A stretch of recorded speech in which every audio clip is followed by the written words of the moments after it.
القرآن حياتي. پیڈنگ کر کر کے جو سر کو بہت اونچا اٹھاتے ہیں نا بالوں کو، مصنوعی پیڈز کپڑے کے یا فوم کے رکھ کے، تو سیٹنگ بالوں کی اس طرح کرتے ہیں کہ سر کچھ سے کچھ نظر آتا ہے. اس کی بھی حدیث ہے، میں آپ کو اس کی دلیل دیتی ہوں.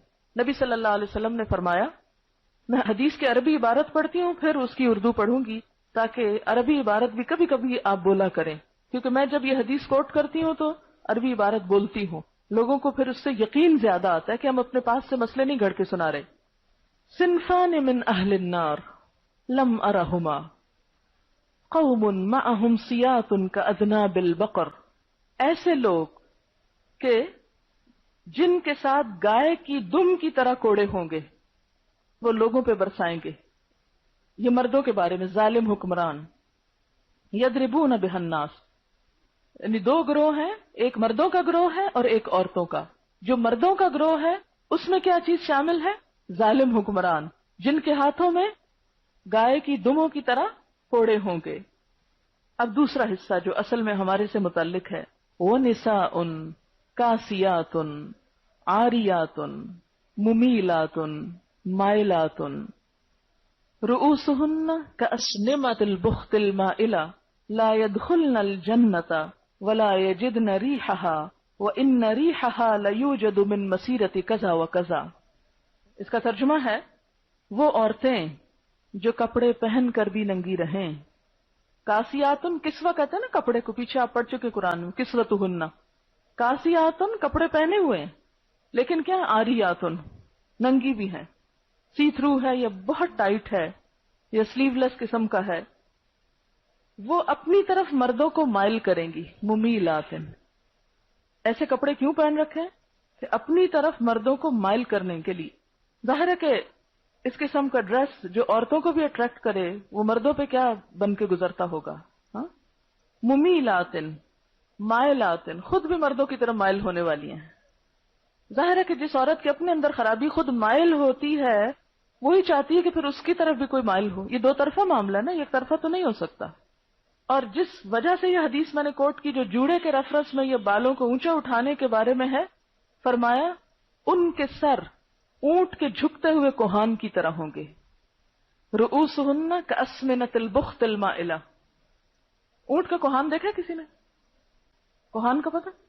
وہ جو بیچ میں ابری ہوئی جگہ ہوتی اور جب وہ چلتا ہے تو اس کی ابھرا ہوا حصہ ہے وہ اوپر نیچے ہوتا ہے نا. تو اسی طرح اگر سر کے بالوں کو بہت اونچا اٹھا کے بنایا جائے تو چال میں خاص طور پر وہ بہت نمایاں ہونے لگتا ہے جیسے اونٹ کا کوہان ہو.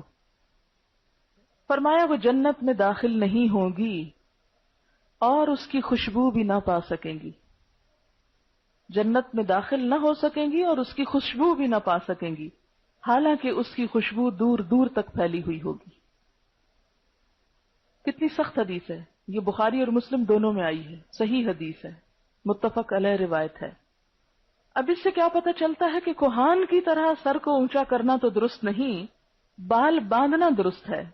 جوڑے کے اندر پیڈنگ مت کریں، یعنی چند بال ہیں اور ان کے اندر پیڈ رکھ رکھ کے ان کو اتنا بڑا کیا کہ اصل سر سے بھی بڑا وہ نظر آ رہا ہے.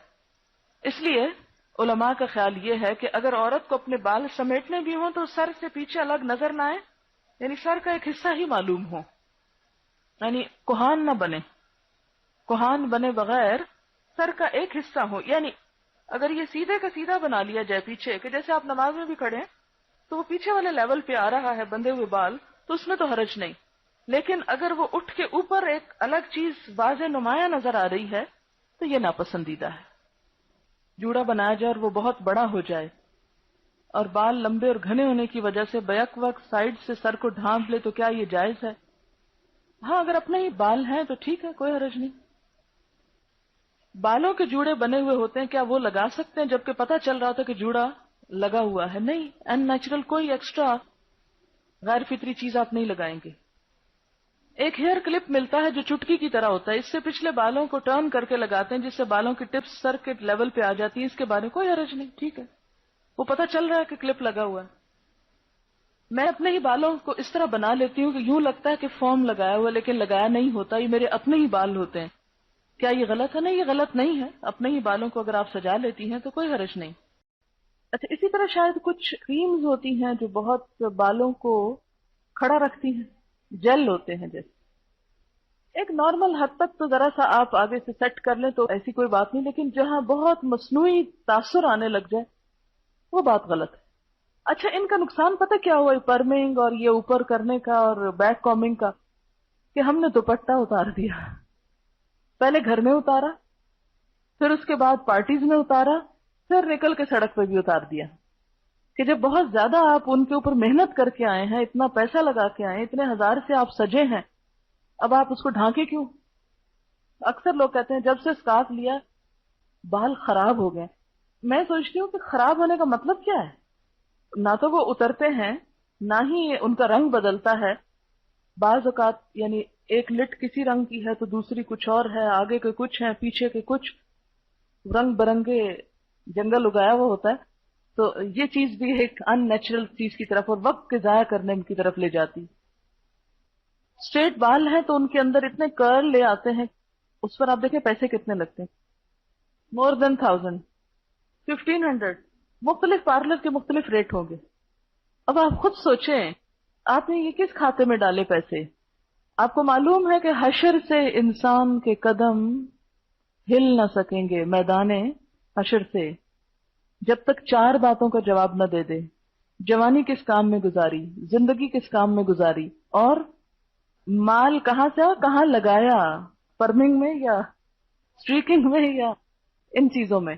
زینت، صفائی ستھرائی، سجنا، سجاوٹ، اس میں بھی اعتدال کے ساتھ اسے اختیار کرنے کی ضرورت ہے، اور یہ بھی عبادت ہے.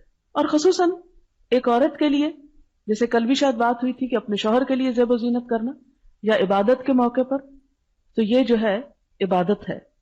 اور لوگ اس کو دینداری کے خلاف سمجھتے ہیں.